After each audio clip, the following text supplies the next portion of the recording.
De ça, on va parler après, mais je voudrais bien te demander une petite chose. Et, raconte-nous avant de parler du travail qu'on a fait ensemble ou ce que tu es en train de faire, raconte-nous sur le travail dans le cirque. C'était trop dur, c'était beaucoup de voyages, laisser les amis, laisser la famille, laisser Peter. Et, ben, en fait, le cirque m'a amené dans un nouveau monde parce que avant le cirque, je vivais en France depuis 5 ans.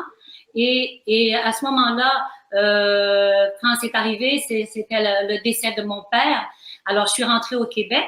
Et puis, par hasard, par l'entremise d'anciens musiciens avec qui je travaillais, tout ça, pour aller vite, j'ai passé l'audition et René et tous les gens du cirque cherchaient une voix depuis très longtemps. Et quand ils ont entendu la mienne, René a dit tout de suite, ben, c'est exactement le genre de voix que je cherchais. Et je suis entrée là. Et puis moi, je savais pas à ce moment-là que ce serait une histoire d'amour comme ça. Mais quand j'ai entendu la musique de René Dupéré, parce que pour moi, je connaissais pas le Cirque du Soleil à ce moment-là, et c'était nouveau qu'ils étaient connus. Moi, j'étais partie depuis trop longtemps. Alors, mais quand j'ai entendu la musique de René Dupéré, j'ai dit, mais mon Dieu, c'est tout à fait moi. Alors, on a eu tout de suite une complicité. Et c'est à cause de la musique que je suis restée dans le projet, parce que pour moi, c'était quand même un gros challenge de partir comme ça.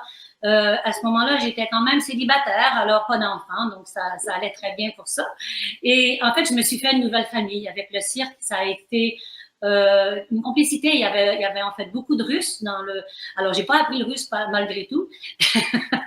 Et alors, des Chinois, des gens de différentes nationalités. Et on a conjugué tout ça ensemble et on a eu 2 années. J'ai fait 2 années vraiment extraordinaires à découvrir des talents merveilleux au niveau de la musique, des musiciens, mais des gens qui étaient sur scène. Alors moi, j'avais le spectacle tous les soirs étant sur scène. Je voyais ces artistes défiler qui étaient des athlètes incroyables.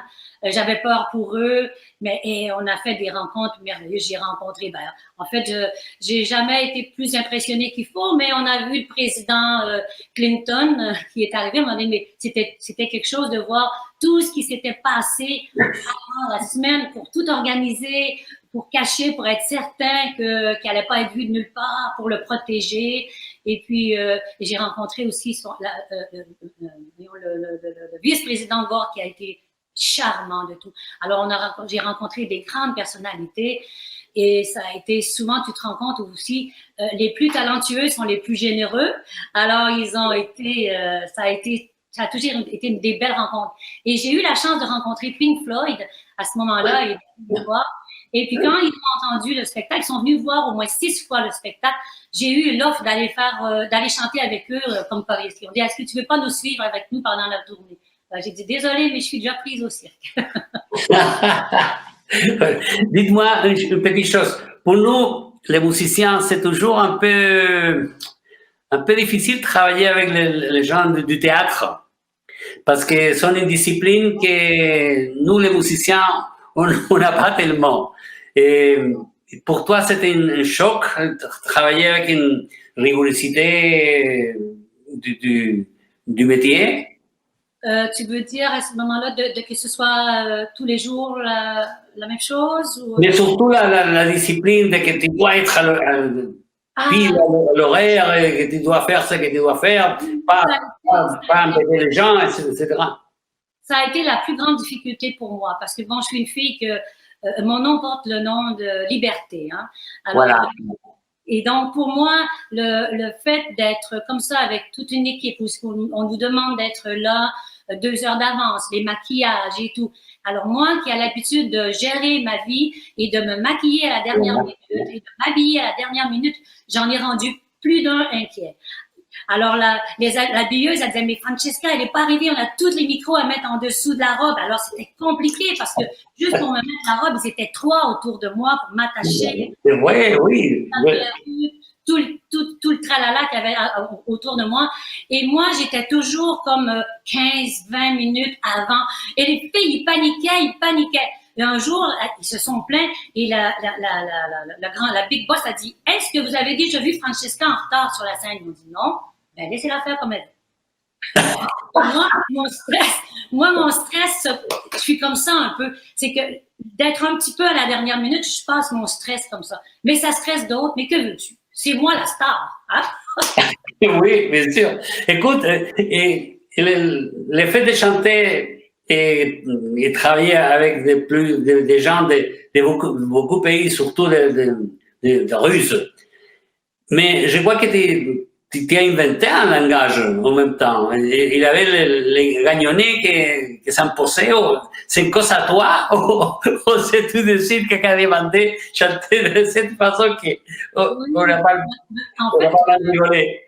Ouais. Et en fait, quand on a commencé le spectacle, pendant plusieurs mois, je faisais du gagnonnette. Effectivement, c'était du langage inventé, mais quand même que j'avais vraiment écrit pour que ce soit toujours le même texte. J'avais même donné les textes au cirque. Mais quand est arrivé le moment, plusieurs mois après, quand c'était le temps de l'enregistrement du CD, je disais, mais c'est tellement des grandes chansons, c'est tellement des belles chansons. Moi, j'ai demandé à René et au directeur, j'ai dit, est-ce qu'on pourrait pas, au metteur en scène, en fait, à Franco Dragon, est-ce qu'on pourrait pas avoir des textes? Et puis, ils ont été tous d'accord. Et puis, ils m'ont dit, ça a fait des chansons avec des textes merveilleux, donc en espagnol, en italien, avec Franco Dragon, en français. Et donc, c'était pour moi, je pense que, bizarrement, j'avais envie comme j'adore chanter en espagnol, donc j'avais envie de dire des vrais mots et puis je sentais vraiment qu'à travers des mots, il pourrait même y avoir une suite au niveau de la radio et tout. C'était instinctif, j'imagine, mais je crois que ça a été bénéfique pour le cirque. Voilà. Et avec tous les problèmes qu'on a maintenant, tu as fait la peine que le cirque doit arrêter ou des choses comme ça? Parce qu'on a lu qu'elle ne peut pas travailler.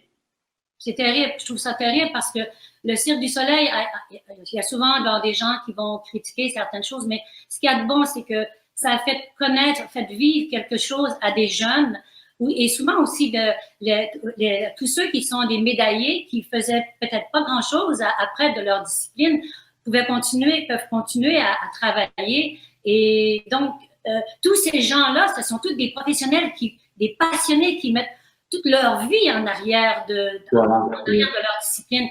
Alors, et le Cirque du Soleil a fait en sorte que beaucoup d'athlètes vivent très bien de leur art. Et puis, au niveau de la danse, des musiciens, ça fait travailler des centaines et des centaines de musiciens, de chanteurs. Et en ce moment, c'est incroyable ce qui arrive parce que le Cirque du Soleil, je pense que vous avez entendu parler, est en faillite et tout, mais parce que le cirque vit avec tous les spectacles qu'il y a tous les soirs. Et oui. En fait, et je crois qu'ils vont trouver, parce qu'ils sont très astucieux, ils vont sûrement trouver une façon de revenir très tôt. On parle déjà de revenir dans les théâtres. Donc, je crois que ça va revenir. Et puis moi, je venais de voir la nouvelle version d'Allegria, qui avec deux jeunes chanteuses, et je trouve, avec un des nouveaux arrangements, c'est très beau, c'est la magie qui continue, en fait. Oui. Et tu sais, tu vois, nous, on s'inquiète toujours pour l'artiste, mais il faut penser tout ça qu'il y a derrière l'artiste. Tous les techniciens, tous les gens qui amènent les choses, qui mettent les plateaux en place, tout ça. C'est vraiment, il faut être généreux et penser à tout le monde, n'est-ce pas? En ce moment, il y a des milliers de personnes qui sont au chômage, et puis voilà. Tous ceux qui sont derrière, qui sont aussi importants que les artistes devant, absolument. Ouais. Écoute, tu voulais savoir tout à l'heure si c'était aussi difficile. Ça a été aussi quand même pas évident parce qu'au début, j'étais seule chanteuse et puis on a fait jusqu'à 11 spectacles par semaine.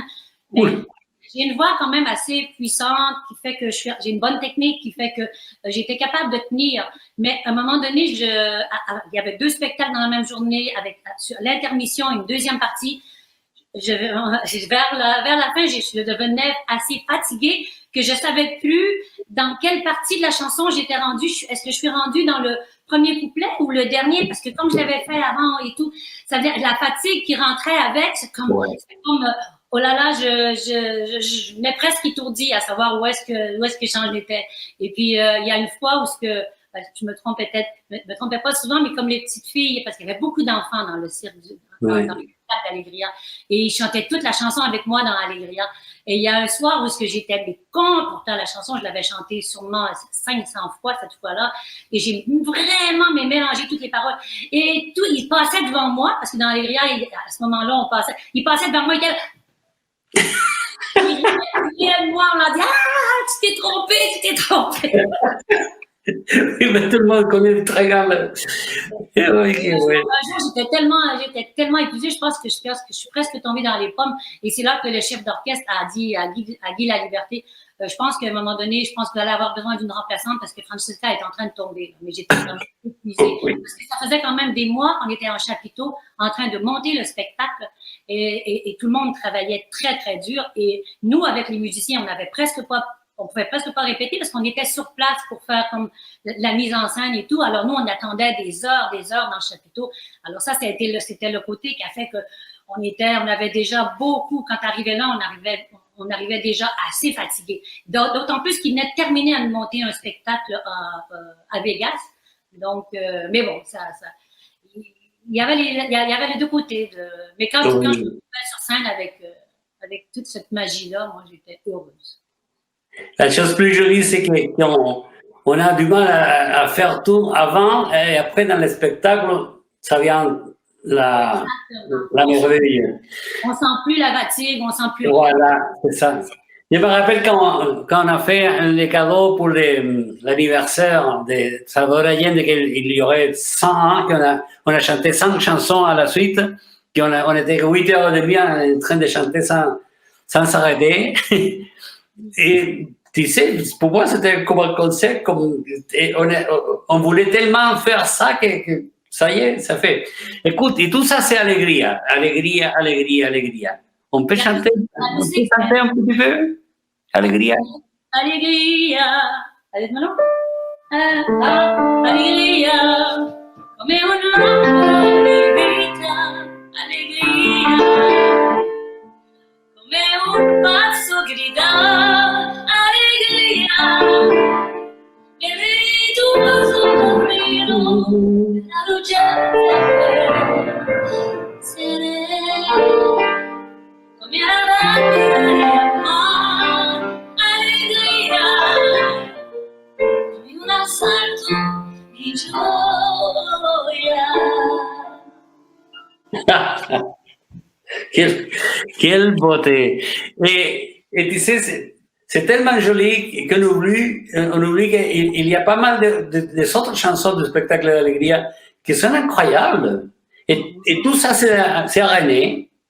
Absolument. Querelle, pour moi, c'est une chanson merveilleuse. On ne parle plus. Je m'en vais.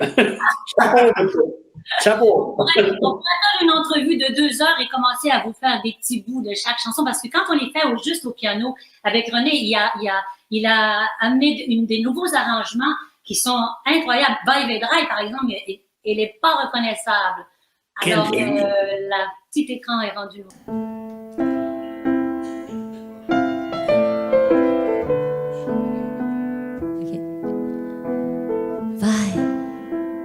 Vai bambino, vai vedrai, vai.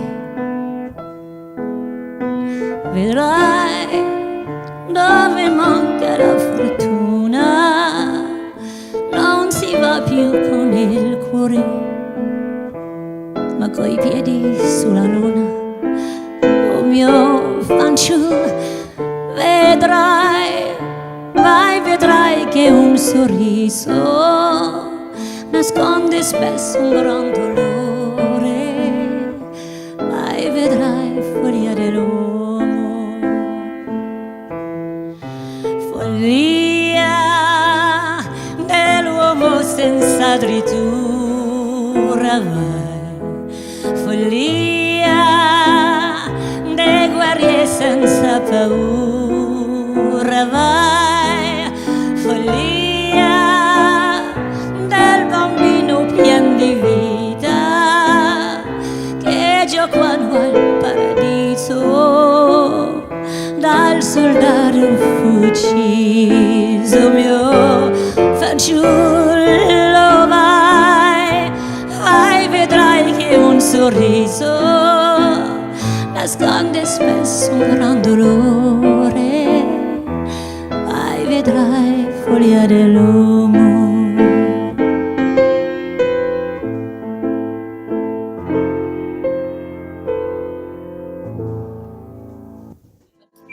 Piscina, qué maravilla. Francesca, une musique aux étoiles, c'est aussi le nom de nouveaux idées, de nouveaux travail, ou c'est le nom d'une chanson? C'est le nom d'une chanson. On n'a pas encore décidé pour l'album, pour le titre de l'album, mais on a des merveilleuses chansons. Et l'album, en général, pour moi, c'était très important au niveau des textes, parler de la conscience, parce que l'album est terminé avant même la COVID, on avait terminé l'album, mais c'est vraiment une grande prise de conscience. Et pour moi, la spiritualité, c'est très important. Alors, il y a Daniel Lavoie, un grand poète qui est connu ici en France et au Québec, qui m'a écrit 2 très beaux textes. Et puis, j'ai relevé un nouveau défi. J'ai 2 chansons en anglais. Alors, Now is Forever et puis Where Children Play. Et avec mon accent que j'ai travaillé, à ça j'ai travaillé. Pour moi, l'espagnol, c'est du gâteau à côté de l'anglais. Mais je voulais aller toucher tout le monde parce que je voulais peut-être qu'encore une fois dans ma vie, ça a toujours été un défi pour moi. Chanter en français, c'est important. Et j'aime les langues latines, mais l'anglais, pour moi, c'était plus difficile. Et alors, dans cet album-là, il va y avoir 2 textes extraordinaires. Je lui avais demandé quand même quelque chose qui parle de spiritualité, qui parle de la sagesse, qui parle enfin, c'est grandiose, quoi. Ces textes-là, pour moi, c'est 2 merveilleux cadeaux. Et il y a une chanson aussi on parlait de Pierre tout à l'heure, que j'avais écrit il y a beaucoup, beaucoup d'années, et qui s'appelle Giovanna, parce qu'en fait, Giovanna, c'est le nom, ouais. C'était le nom d'Edith Piaf, son nom de baptême. Et puis, René m'a fait des arrangements. On part au ciel, parce que pour moi, Giovanna, Edith Piaf, c'est une voix venue du ciel. C'est ce que je dis dans cette chanson-là. On a une chanson, on a aussi, il y a une chanson que je voulais faire. En fait, René a écrit des musiques parce qu'on était en train de travailler sur un spectacle aussi de chevaux et qui malheureusement s'est produit, mais au niveau musical, il n'y avait pas de budget et tout. Alors, ce qui fait que ces musiques-là n'ont pas pu aller plus loin. Et René avait écrit des musiques merveilleuses parce que sachant que c'est avec moi qui allait chanter. Alors, moi, je suis allée puiser dans ces musiques qu'il avait faites. Alors, c'est sûr qu'il y a comme un côté cirque, entre guillemets, dans la musique de René qui va revenir, parce que ça avait été des musiques qui avaient été écrites pour un spectacle encore visuel. Alors moi, j'ai pris ces musiques, j'ai dit, René, t'as tellement des belles choses, même qu'il y a des moments où on a pris j'ai pris un bout d'une chanson, d'une autre qu'il avait fait, et il a rassemblé ça, et il a fait des choses, il a fait des musiques. Enfin, René, René, c'est à ton tour. Oui. On fait la chanson. On fait la chanson? On fait une chanson? On fait la chanson et après je voudrais demander quelque chose à René. Parfait. Une musique aux étoiles. Une musique aux étoiles. Ouais, j'ouvre le micro. Ton micro. Je vais mettre mes petites lunettes. Okay. Parce que je ne connais pas encore les textes. Par cœur, j'ai écrit, mais c'est autre chose. Oui.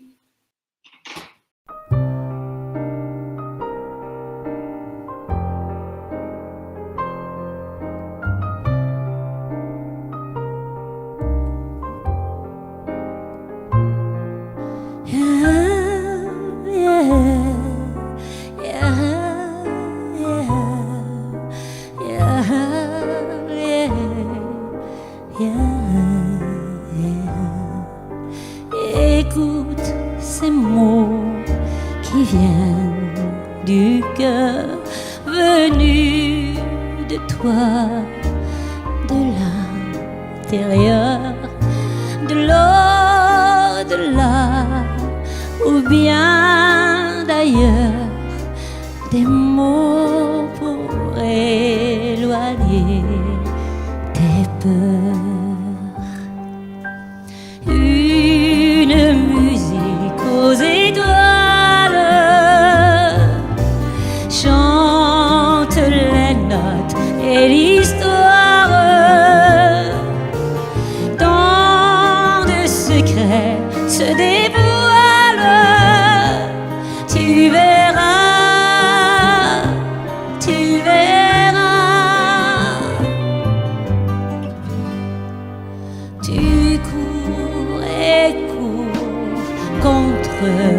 courant de sang perdu depuis 1000 ans.